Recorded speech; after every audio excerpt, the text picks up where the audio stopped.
தொடர்பில்லாத, எனக்கு துளியும் சம்பந்தம் இல்லாத, என் மீது புகாரிலும் எஃப்ஐஆரிலும் என் பெயர் இல்லாத சூழலில் விசாரணை என்ற பெயரில் என்னுடைய பெயரை இணைத்து ஒரு வழக்கின் மூலமாக, அந்த வழக்கின் மூலம் நான் நீதிமன்றத்தில் முன்ஜாமீன் பெற்று தொடர்ந்து காலையும் மாலையும் காவல் நிலையத்தில் கையெழுத்திட்டு வருகின்றேன். இன்று காலை நான் தங்கியிருக்கக்கூடிய அறைக்கு காவல்துறை வருகை தந்து சோதனை செய்ய வேண்டும் என்று என்னிடத்திலே சொன்னார்கள். தாராளமாக நீங்கள் சோதனை செய்து கொள்ளுங்கள் என்று என்னுடைய அறையை திறந்து விட்டேன். அவர்கள் முழுமையாக இருந்து சோதனை செய்து, அந்த சோதனையின் அடிப்படையில் எந்தவித ஆவணங்களும் இல்லை என்பதை எழுத்துப்பூர்வமாக கொடுத்து என்னிடமும் கையெழுத்து பெற்று அவர்களும் கையெழுத்திட்டு எனக்கு ஒரு நகலையும் வழங்கி சென்றிருக்கின்றார்கள். தொடர்பான இடங்கள்ல, வீட்டுல, கரூர்ல, தொழில் பண்ண இடத்துல சார்ந்திருக்கக்கூடிய இடங்கள்ல சோதனை பண்றாங்க. இதுக்கு முன்னாடி அமலாக்கத்துறை சோதனை பண்ணிருக்காங்க. இப்ப மீண்டும் லஞ்ச ஒழிப்புத்துறை சோதனை பண்றாங்க. இதை எப்படி பாக்குறீங்க? அதாவது இப்போ 10:30 மணிக்கு நான் கையெழுத்து போட்டிருக்கணும், போடலை. பட் அவங்க சோதனைக்கு வந்ததுனால நான் போடலை. இப்போ சோதனை முடிஞ்ச உடனே அவங்க புறப்பட்டோடனே நான் இப்போ கையெழுத்து போட வந்துட்டேன். இது வரைக்கும் எங்கெங்க சோதனை நடக்குது, யார் யார் இடங்கள்ல நடக்குது என்பது நான் முழுசா கேட்டு தெரிஞ்சுக்கப்ப நான் அது சம்பந்தமா உங்களுக்கு சொல்றேன்.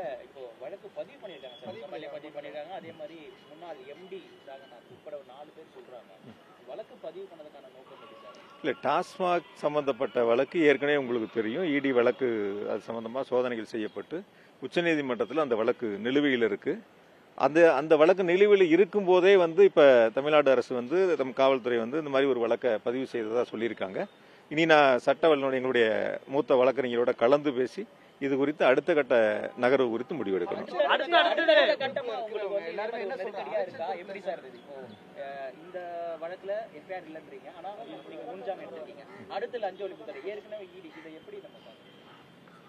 எனக்குன்னு மட்டும் இல்ல, பாப்பீங்க கொஞ்ச நாளா உதாரணத்துக்கு எங்களுடைய மூத்த அமைச்சர்களாக இருக்கக்கூடிய நேரண்ணன், வேலண்ணன் உள்ளிட்ட பல மூத்த அமைச்சர்கள் மீதும் பல்வேறு தரப்பினர் மீதும் புகார்கள் பெறுவதில் அந்த அரசு ரொம்ப முனைப்பா இருக்கு.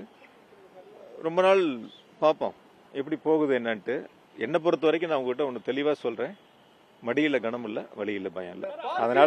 அதனால எந்த வழக்காக இருந்தாலும் சரி, எப்படிப்பட்ட சோதனையாக இருந்தாலும் சரி, நாங்கள் நேராக நின்று தைரியமாக எதிர்கொள்வதற்கு தயாராக இருக்கோம். அதைத்தான் எங்களுடைய கழக தலைவர், எங்களுடைய போட்டுதலுக்குரிய மாண்புமிகு தளபதி அவர்கள் எங்களை உருவாக்கியிருக்காங்க. அதுபடிதான் நாங்க நெஞ்சுரத்தோட நிற்போம். சந்திப்போம் சார், சோதனைகள் சந்திச்சு தானே ஆகணும். தைரியமா சந்திப்போம், சோதனைகளை எதிர்கொள்வோம், சோதனைகளை வெற்றி பெற்று வருவோம். பார்ட்டி ஃபண்ட் ஒரு போனுச்சு, அதை தடுக்கத்தான் தொடர்ந்து நாங்க லஞ்ச ஒழிப்புத்துறை மூலமா சோதனை செய்யறோம் அப்படின்னு ஒரு தகவல் சொல்றாங்க சார். இதெல்லாம் சட்டமன்றத்திலேயே பேசப்பட்டு எங்களுடைய எதிர்க்கட்சி தலைவர் மிக தெளிவாக அதற்கான விளக்கங்களையும் கேட்டிருக்காங்க. இது பொதுவெளியில் அவங்க பேசுறது, பொதுக்கூட்டத்தில் பேசுறது, அவங்களுடைய சமூக வலைத்தளங்களை பதிவிடுறதெல்லாம் கேள்வி கேட்டு நம்ம அதுக்கு பதில் சொல்ல வேண்டிய அவசியம் கிடையாது. அதனால இன்னைக்கு நடந்திருக்கக்கூடிய சோதனைகளை பொறுத்த வரைக்கும் நான் எங்களுடைய வழக்கறிஞரோட பேசி அடுத்த கட்ட என்ன நடவடிக்கை எடுக்க போறோங்கிறத நாங்க செய்ய போறோம்.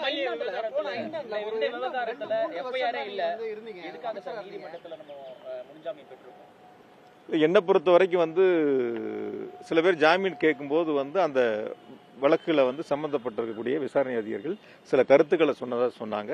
அது இல்லாம தேடி வந்ததுனால எனக்கு வீட்டுல சம்மன் கொடுத்தாங்க இல்லையா, அதனால அந்த சம்மன் அடிப்படையில் தான் நான் போய் முன்ஜாமீன் கேட்டு வாங்கினேன்.